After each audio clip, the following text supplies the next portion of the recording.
Hello, my name is Piotr and I am the community manager at EXOR Studios. Welcome to the latest entry in the EXOR Studios vlog. Today I'm going to talk about something that is very prevalent in our games. We have plenty of them and you seem to like them very much. I'm obviously talking about explosions. We never thought much about explosions. They were just a natural part of the game for us. We always want there to be plenty of eye candy for you to look at. But one day, as a Steam user left a review on our store page for x-morph defense saying that the game is as if it was a tower defense directed by Michael Bay. And then it dawned on us that it kinda makes sense and that we really love explosions. So today we are going to tell you how we make them, and we are not going to focus on explosions only. It's going to be about particle effects in general. All the particle effects that you see in our games are realized through the use of particle effects system. Particle effects consist of quads, as we call them. They are two-dimensional shapes that the artist lays a texture on top of. Then, the quads are given a set of properties.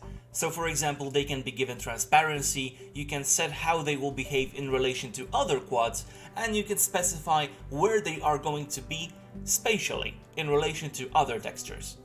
In other words, we choose a couple of flat images, set them in motion, and then add some eye candy on top of it.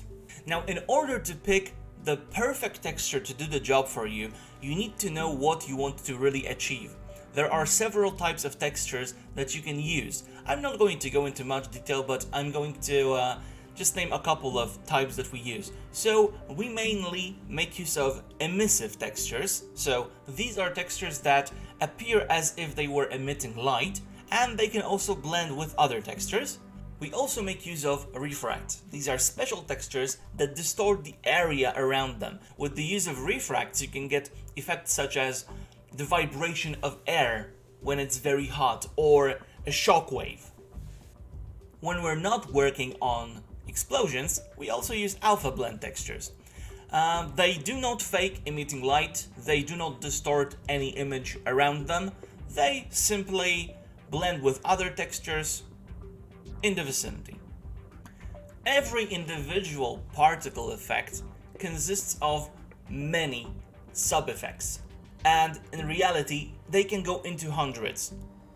The sub-effects are lower level structures that allow you to group quads together, move them around, and apply some properties to the entire group. You can move each of the sub-effects individually and make them behave in a certain way. It is very important to position all these sub-effects right. When we're talking about explosions, you want the blast and the heat and the fire to be on top of everything. You don't want a cloud of black smoke to just cover everything up. That's why positioning these sub-effects in a proper way is very important, and we make a lot of use of reference videos, and we are pretty sure that we are on several watch lists because of the sheer quantity of explosion videos that we googled. Another important thing when it comes to sub-effects are emitters. Emitters are special points which serve as a starting point of the sub-effect. The artist can give every emitter a set of properties. So for example, the quads that will spawn from that emitter will move at a certain angle, or they will move at a certain speed, or an angle and speed. You can combine them any way you like. Or you can, for example, set it so that the quads will always face the camera. So you have complete control over everything that's happening on the screen, giving you all the tools you need to create the perfect particle effect. That is not all just yet. There are also effectors. Effectors are functions that apply to quads that have been already rendered on the screen and change them over time. Let's take a cloud of smoke as an example. In reality, when you have a dense cloud of smoke, it's very opaque because the particles within it are very close to each other. Over time, it will increase in size the particles will spread a little more and you will be able to see through it. So this is what we simulate using our particle effects. We stretch out the texture and make it a little more transparent, simulating the behavior of smoke in real life. So that is one of the uses of effectors in creating particle effects. Combining all these things together is very difficult, very time consuming, but also very fun.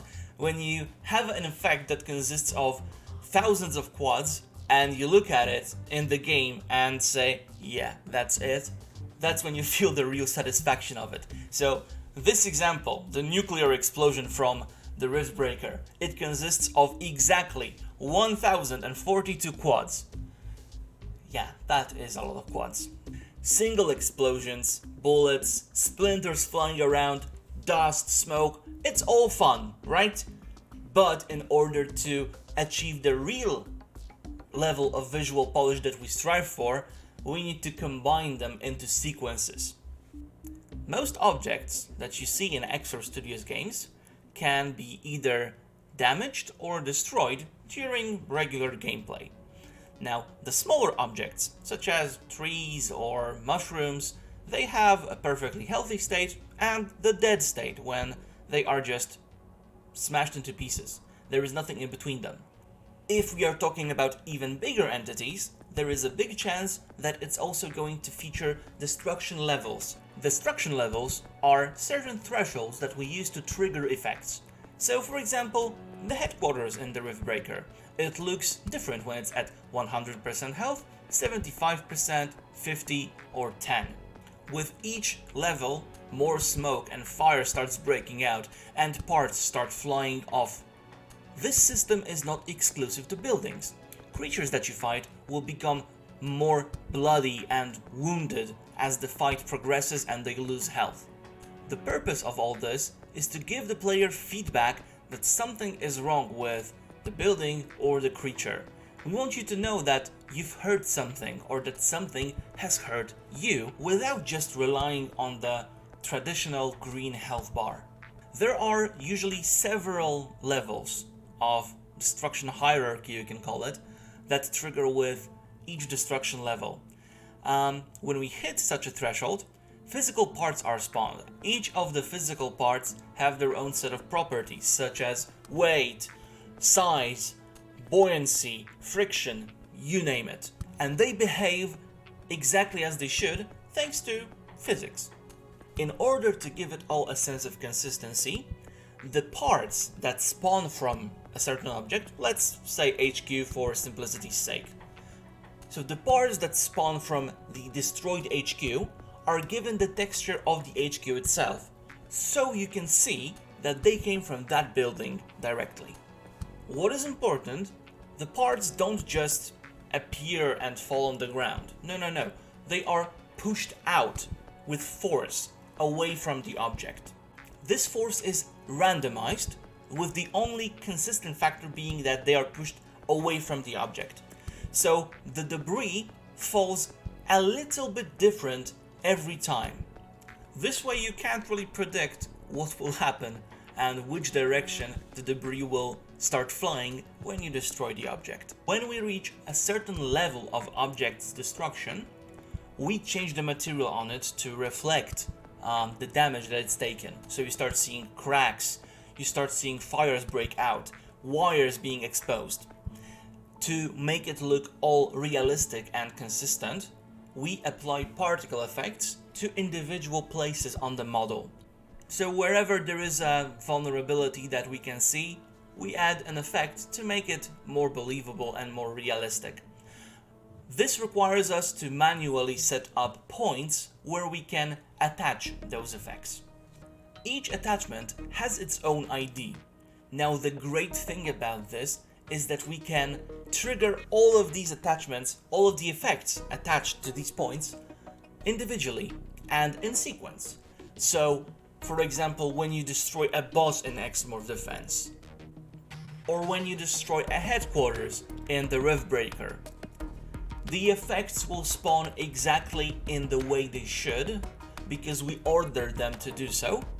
However, they will have a little bit of randomization thanks to physical parts and physics itself. So that is creating explosions in a nutshell. We hope you enjoyed this little feature, and we hope that you like our videos. Make sure to like and subscribe the channel, and of course visit our streams that happen every Tuesday and Thursday on Twitch and Mixer. See you next week for another portion of the Riftbreaker vlog. Bye bye.